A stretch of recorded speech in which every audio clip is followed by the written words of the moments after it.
Il paraît que c'est la nouvelle névrose du 21e siècle, la nomophobie, c'est-à-dire l'angoisse d'être séparé de son téléphone. Ça peut éventuellement se comprendre pendant l'année, on a souvent des obligations pour le travail, mais en vacances, là ce serait bien de décrocher, de ne plus consulter ses mails à tout bout de champ. On accueille notre invité juste après ce reportage de Charlotte Bessler à la rencontre de Français ultra connectés. On ne s'en rend même plus compte, mais notre portable est tout le temps greffé à notre main, dans le métro à table ou même au petit coin. Mais contrairement à ce que l'on peut penser, ce ne sont pas les jeunes les plus accros au smartphone. S'en détacher même en vacances est un jeu d'enfant. C'est important quand même de déconnecter, de prendre un moment pour faire autre chose que d'être sur un écran en permanence, comme on l'est pendant toute l'année. On coupe tout, nous. Téléphone, amis, voisins, tout. Il reste à côté de la Freebox et il bouge plus. C'est pas comme si je passais ma vie en dehors des vacances sur mon téléphone, donc c'est pas une énorme différence non plus pour moi pendant les vacances de l'avoir ou pas. Là, je l'ai pas sur moi, je l'ai chez moi. C'est très facile pour moi. Je peux rester des mois entiers sans Internet. Il n'y a aucun problème. Bonjour, vous êtes sur la messagerie orange de L'Oréal Plomberie. Veuillez laisser un message après le bip. Les adultes, eux, ne se déconnectent jamais vraiment du travail. Leur téléphone n'est souvent pas bien loin. Comme je travaille un peu tout le temps, je vais quand même dessus 2 ou 3 fois par jour pendant les vacances pour voir s'il n'y a pas des messages professionnels. J'aimerais pouvoir décrocher, mais je pense que je vais me faire avoir et je vais être accrochée à mon téléphone comme d'habitude. Je pense qu'il y a le travail, c'est ça d'une part, et puis pour des raisons personnelles, tout simplement. Comme on travaille toujours quand on est commercial, même pendant les vacances, on regarde toujours en fin de journée. Ça m'est arrivé de partir aux Bahamas, et là il n'y avait pas de réseau, on était sur une petite île, c'était très difficile, il fallait aller au bar, tout au Club Med, et il fallait avoir le réseau Wi-Fi pour bénéficier de l'Internet. Alors pour des branchés, inutile de parcourir 7000 km, la meilleure des solutions reste sans doute d'éteindre son téléphone. Ah mais il y en a d'autres, des solutions. Bonjour Yannick Châtelain. Bonjour, allô Céline. Oui, allô, oui. vous me savez. Bonjour Oui, Céline. je suis bien connectée avec vous, Yannick Châtelain, Alors, professeur. j'ai plein de...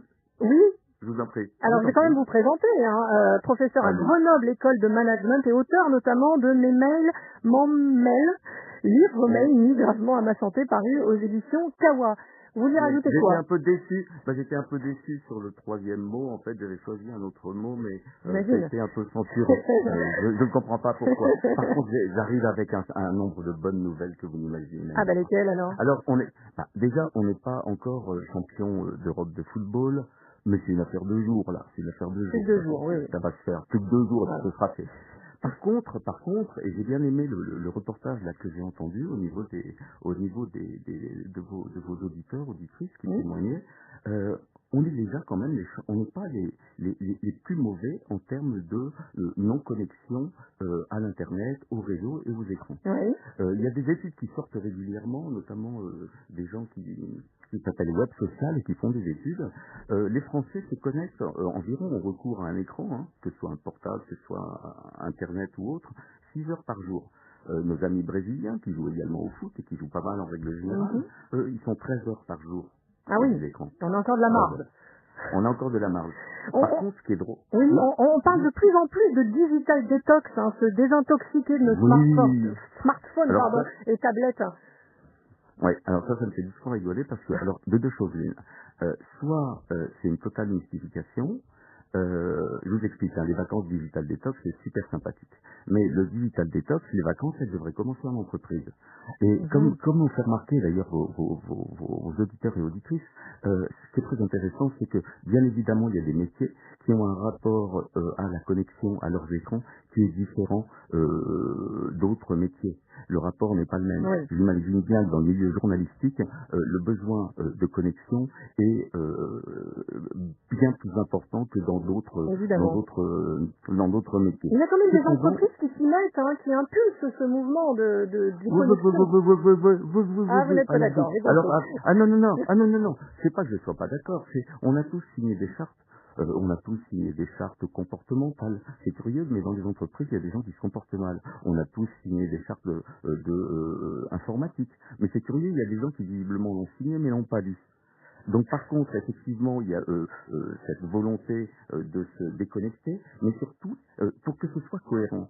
Parce qu'on est en train de réinventer, si vous voulez, c'est bien quand j'entends des offres. Avant, on payait pour se connecter au Wi-Fi quand vous alliez dans un hôtel. Maintenant, vous allez payer pour ne pas avoir de connexion. Oui. C'est bien ça, hein, j'ai bien compris. J'ai bien compris. J'ai compris Et ça puis en aussi. plus, comme vous êtes, et comme nous sommes des gamins, on va nous confisquer nos portables à l'entrée, on va nous confisquer notre laptop à l'entrée, on va vérifier, peut-être, je sais pas si on cache pas quelque chose, c'est assez intéressant. Donc on est en train de réinventer finalement une retraite dans un monastère. Ça marche aussi très bien. Oui, mais Yannick Châtelain, dans une société qui va toujours plus vers l'hyperconnecté, est-ce vraiment possible de décrocher? Parce que là, Oui, on serait à oui. contre-courant du progrès quand même. Yes. Mais non, le problème, c'est qu'il y a un mythe, c'est le multitasking. Ce qu'on appelle le Qu'est-ce que multitasking, c'est? c'est que l'individu, le multitasking, c'est le fait que, voilà, je suis dans mon bureau, à votre avis, quiz numéro 1 pour vos auditeurs, vos auditrices, pour moi-même, cette fois-ci, je ne me rappelle plus de la réponse, Oui, et pour allez. vous-même, Céline. Oui. Les gens consultent leur mail toutes les, combien de minutes dans une journée Oh, je de dirais travail? toutes les 5 minutes, je dirais moi. Céline, ce que vous êtes forte. Je sais pas ce que C'est je peux ça? vous offrir. Ben oui, bravo. Ben oui. Vous gagnez mes mails, mon mail.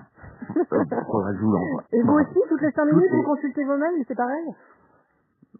Non, mais là, par exemple, l'interview, je vais immédiatement, parce que ça c'est aussi important, c'est la pression sociale. L'interview que nous sommes en train de faire, qui est formidable, et je vous en remercie. Je vais la linkifier, je vais la facebooker, je vais la tweeter, la twitteriser, Vous l'instagrammer, êtes depuis qu'est-ce que hier je pourrais là-dessus, faire en hein, plus. donc vous êtes hyper connecté vous-même. Hein. Non, pas du tout, c'est des gens qui tweetent pour moi. Non.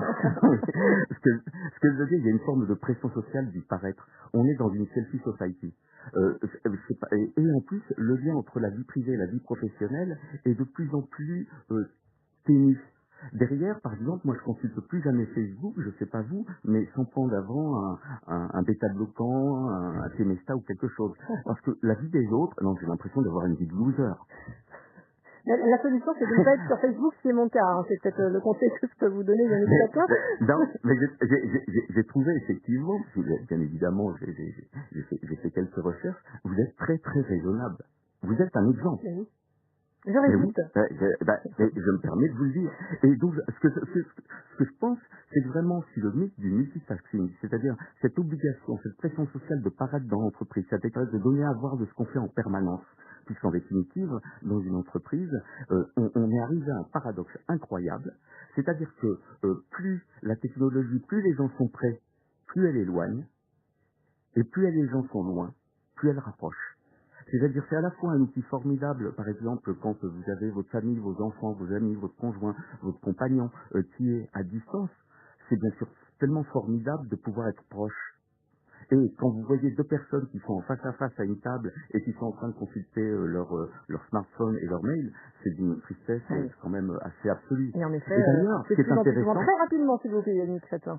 alors, juste très rapidement Mm. deux choses. Ce qui est intéressant, enfin ce que je trouve intéressant, c'est que les marques publicitaires, elles en ont pris conscience et elles ont utilisé le digital detox de façon très positive, de façon très tôt. Je vais prendre juste l'exemple de KitKat qui en 2013 avait mis en place des bancs sans Wi-Fi. C'est-à-dire, et avec aux alentours de 5 mètres, aucune possibilité de connexion.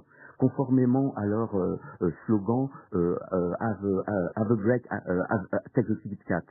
Et donc vous étiez sur un banc KitKat sans la possibilité de vous connecter. Mm. Donc derrière cette idée, il y a une prise de conscience sociale qu'on est trop attaché comment dire à nos portables et à nos connexions. Et que, c'est bien aussi de dire des livres, c'est bien de discuter comme ça avec vous, vous voyez, à la Eh radio. oui, Ça, et c'est bien chouette. de passer des vacances sans regarder toutes les 2 secondes ces mails. En tout cas, c'est le conseil que vous nous donnez. Merci beaucoup, Yannick Châtelain, pour cet entretien. Je vous souhaite d'excellentes vacances sans votre smartphone.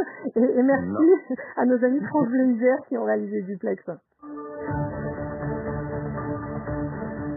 France Info, midi 14h, Céline Baldarcourt.